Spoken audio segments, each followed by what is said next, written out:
বাড়িতে যখন হাতের কাছে কিছু থাকবে না তখন এই রেসিপিটা বানিয়ে নিতে পারেন। মাত্র 2টো ডিম দিয়ে সারা পরিবারের জন্য অনায়াসেই অনেকটা রান্না আপনারা বানিয়ে নিতে পারবেন। তাহলে লেট না করে চলুন শুরু করি আজকের রেসিপি। নমস্কার বন্ধুরা, কেমন আছেন সবাই? ভালো তো? পাপিয়ার ঘরোয়া চ্যানেলটিতে সকলকে জানাই স্বাগত। আজকের দুর্দান্ত রেসিপিটা একদম স্কিপ না করে পুরোটা দেখুন, আশা করি আপনাদের সবার ভালো লাগবে। আর সুন্দর একটা রেসিপি আপনারা বানিয়ে খেতে পারবেন আর সবার মধ্যে একটু শেয়ারও করে দেবেন। রেসিপিটা তৈরি করার জন্য আমি প্রথমেই 2টো ডিম একটা থালার মধ্যে ভেঙে নিয়েছি। আর এখানে 2খানা আলু আমি আগে থেকে সেদ্ধ করে খোসা ছাড়িয়ে রেখেছি। এবার একটা গ্রেটারে আমি একটা একটা করে আলু গ্রেট করে নেব। এখানে আপনারা একটা আলুও গ্রেট করে দিতে পারেন, বা যদি একটু বেশি করে বানাতে চান তাহলে ডিমের পরিমাণটা একটু বাড়িয়ে নিতে পারেন। তবে আমার এখানে আলুগুলো ছোট ছোট ছিল, তাই আমি এখানে 2টো দিয়েছি। এই 2টো আলু আর 2টো ডিম দিয়ে অনেকটা পরিমাণে রান্না করা যাবে, যেটা দিয়ে আপনাদের সারা পরিবারের মানুষ খেয়ে নিতে পারবে। আর খেতে এতটাই সুন্দর হয়, যেটা না বানিয়ে খেলে আপনারা বুঝতে পারবেন না। অবশ্যই বাড়িতে একবার বানিয়ে খাবেন, আর ভালো লাগলে সবার মধ্যে একটু শেয়ার করে দেবেন। 2টো আলুই কিন্তু আমার এখানে গ্রেট করা হয়ে গেছে। এবার আমি এখানে দিয়ে দিলাম সামান্য পরিমাণ নুন, আর কয়েকটা কাঁচা লঙ্কা কুচি, আর সামান্য পরিমাণ পেঁয়াজ কুচি, সামান্য পরিমাণ দিয়ে দিলাম হলুদের গুঁড়ো, আর দিয়ে দিচ্ছি এখানে সামান্য পরিমাণ জিরের গুঁড়ো। এটা আপনারা দেবেন, দিলে ভীষণ ভালো হবে, টেস্টও ভালো আসবে, সুন্দর একটা গন্ধও আসবে।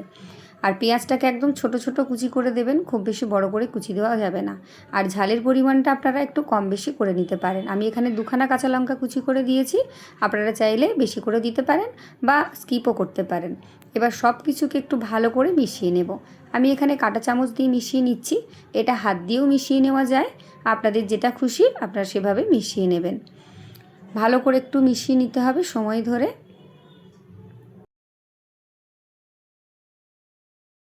ভিডিও দেখতে দেখতে একটা লাইক করে দিন, আর লাইক করা হয়ে গেলে হাইপ অপশান আসলে একটা হাইপ করে দিন।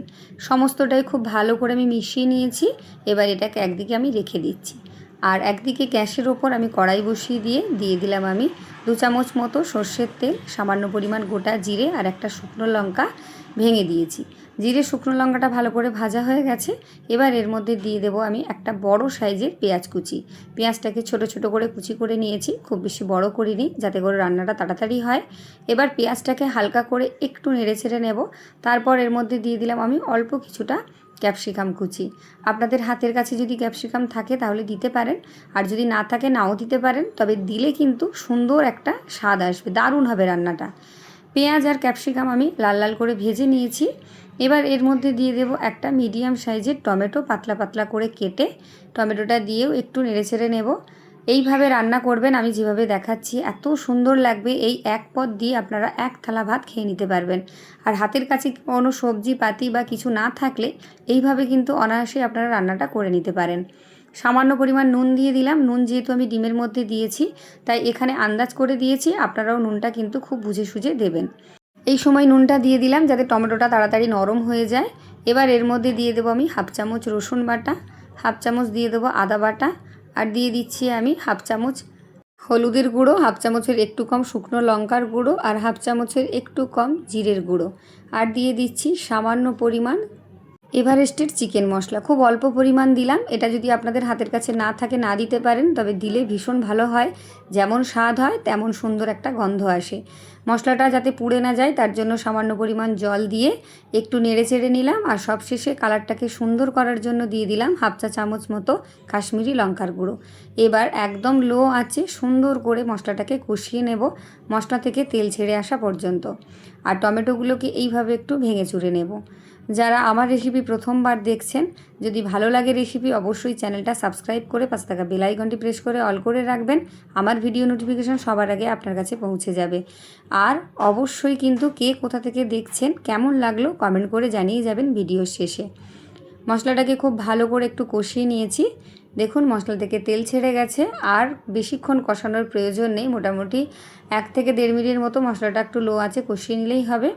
এবার এর মধ্যে দিয়ে দিচ্ছি সামান্য পরিমাণ একটু চিনি, স্বাদের ব্যালেন্সের জন্য। আপনারা যদি চিনি খেতে অপছন্দ করেন তাহলে না দিতে পারেন, আর যারা পছন্দ করেন অবশ্যই একটু দিয়ে নেবেন। মশলা থেকে তেল ছেড়ে গেছে, পারফেক্টভাবে কিন্তু মশলাটা কষানো হয়ে গেছে। এবার এর মধ্যে দিয়ে দেবো আমি 1 গ্লাস জল। জলটা একটু বেশি করেই দিলাম, যাতে করে একটু গ্রেভি গ্রেভি থাকে। জলের সাথে মশলাটাকে খুব ভালো করে মিশিয়ে নিয়েছি। এবার আমি লো আঁচে এটাকে বসিয়ে রেখে দেব। এটা একদিকে ফুটতে থাক, অন্যদিকে আমি একটা প্যান বসিয়ে দিয়েছি। প্যানের মধ্যে দিয়ে দিলাম আমি 2 থেকে আড়াই টেবিল চামচ মতো সর্ষের তেল। তেলটা আমি একটু বেশি করেই দিলাম, আর এটা সর্ষের তেলে বানাবেন, ভীষণ ভালো হবে খেতে। ভালো করে প্যানের চারিদিকটায় তেলটা আমি লাগিয়ে নিলাম, দিয়ে তেলটাকে আমি হালকা করে গরম করে নেব, আর গ্যাসটাকে আমি একদম লো টু মিডিয়ামে রাখবো। তারপর ডিম আর আলুর সমস্ত মিশ্রণটাই এর মধ্যে দিয়ে দিচ্ছি। এই সমস্ত রেসিপিটাই কিন্তু আপনারা একদম লো টু মিডিয়াম আঁচে তৈরি করবেন, না হলে কিন্তু রেসিপিটা নিচের দিকটা বেশি হয়ে পুড়ে যাবে আর উপর দিকটা কাঁচা থেকে যাবে। সমস্ত মিশ্রণটা দিয়ে স্প্যাচুলা দিয়ে একটু সমান করে দেব, যাতে কোনো দিকে কম বা বেশি না থাকে, সমানভাবে যেন এটা কুক হয়ে যায়। সুন্দর করে আমি এভাবে গোল করে দিচ্ছি। তারপর এটাকে আমি ঢাকা দিয়ে 1 থেকে 1.5 মিনিট মতন রেখে দেব, পুরোপুরি এটা হয়ে যাওয়ার জন্য।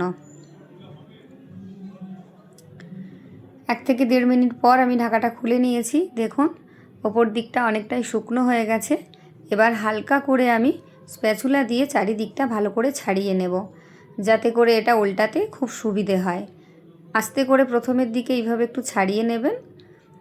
তারপর একটা প্লেট বা থালা যাই হোক দিয়ে এটাকে উল্টে নিতে হবে।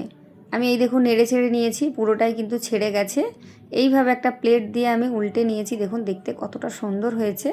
আর প্যানের মধ্যে সামান্য পরিমাণে একটু তেল দিয়ে এটাকে দিয়ে দিলাম। দুটো পিঠই এইভাবে আমি ভালো করে ভেজে নেব।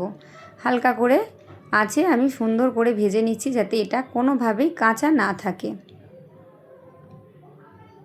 এই যে একটু নেড়ে চেড়ে নিয়েছি, দেখে বুঝতে পারছেন ভীষণ সফট হয়েছে, এটা খেতে ভীষণ সুন্দর লাগবে।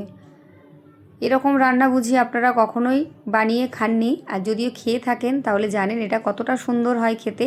বাচ্চা বড় প্রত্যেকের পছন্দ হবে, গরম গরম ভাতের সাথে বা রুটির সাথে ভীষণ সুন্দর লাগবে। এবার প্যানটার মধ্যেই আমি সমস্ত এটাকে কেটে নিচ্ছি গরম গরম অবস্থাতে। এটা ঠান্ডা করেও আপনারা কাটতে পারেন, তবে আমার হাতে সময় কম, তাই গরম অবস্থাতেই এইভাবে আমি ছুরি দিয়ে টুকরো টুকরো করে কেটে নিচ্ছি। ডিম আলুর ধোকা রেডি হয়ে গেছে, দেখুন পিস করে কেটে নিয়েছি। এদিকে ঝোলটাও সুন্দরভাবে ফুটে উঠেছে। এবার এর মধ্যে আমি যে ধোকাগুলো রেডি করে নিয়েছি সেগুলো আস্তে আস্তে দিয়ে দেব। আর এগুলো একটু ঝোলঝোল অবস্থাতেই দিতে হবে, কারণ এটা একটু যখন ফুটবে একটু জল টানবে, তাই একটু ঝোলঝোল অবস্থাতেই রাখবো। আর এটা খেতে যেহেতু সুন্দর হয় তাই একটু গ্রেভি রাখবো। গ্রেভি দিয়ে রুটি বা ভাত ভীষণ ভালো লাগবে খেতে। এরকম সহজ সরল রেসিপি যদি দেখতে চান তাহলে আমার চ্যানেল আপনারা ভিজিট করতে পারেন। এটাকে বেশিক্ষণ ফোটানোর দরকার নেই, খুব কম সময়েই কিন্তু এটা রান্না হয়ে যায়। সামান্য পরিমাণ গরম মশলার গুঁড়ো দিলাম, এটা দেবেন, খেতে ভীষণ ভালো লাগবে। আর হাতের কাছে যদি ধনেপাতা কুচি থাকে তাহলে শেষে এটা দিতে পারেন, তবে আমি দিলাম না যেহেতু ক্যাপসিকাম দিয়েছি। এবার ভালো করে নেড়েচেড়ে একটু ফুটিয়ে নিয়ে এটাকে আমি নামিয়ে নেব। ভীষণ সুন্দর একটা গন্ধ বেরিয়েছে, আর রান্নাটা কিন্তু প্রায় আমার হয়ে এসেছে। এই রকম একটু ঝোলঝোল রেখে এটাকে আমি গ্যাস বন্ধ করে নামিয়ে নিয়েছি। দেখুন কতটা সুন্দর লাগছে দেখতে, একদম লোভনীয় না? যেমন দেখতে সুন্দর লাগছে খেতেও কিন্তু দুর্দান্ত সুন্দর লাগে। রুটি বা ভাতের সাথে একবার হলেও বানিয়ে খাবেন, তারপর আমাকে কমেন্ট করে জানিয়ে যাবেন যে কেমন লাগলো। আর রেসিপি যদি ভালো লেগে থাকে তাহলে কে কোথা থেকে দেখছেন আর কেমন লাগলো অবশ্যই কমেন্ট করে জানাবেন। চ্যানেলটা সাবস্ক্রাইব করে দেবেন, সবার মধ্যে একটু শেয়ার করে দেবেন। দেখা হচ্ছে অন্য একটা রেসিপি নিয়ে, ততক্ষণের জন্য টাটা, সবাই ভালো থাকবেন।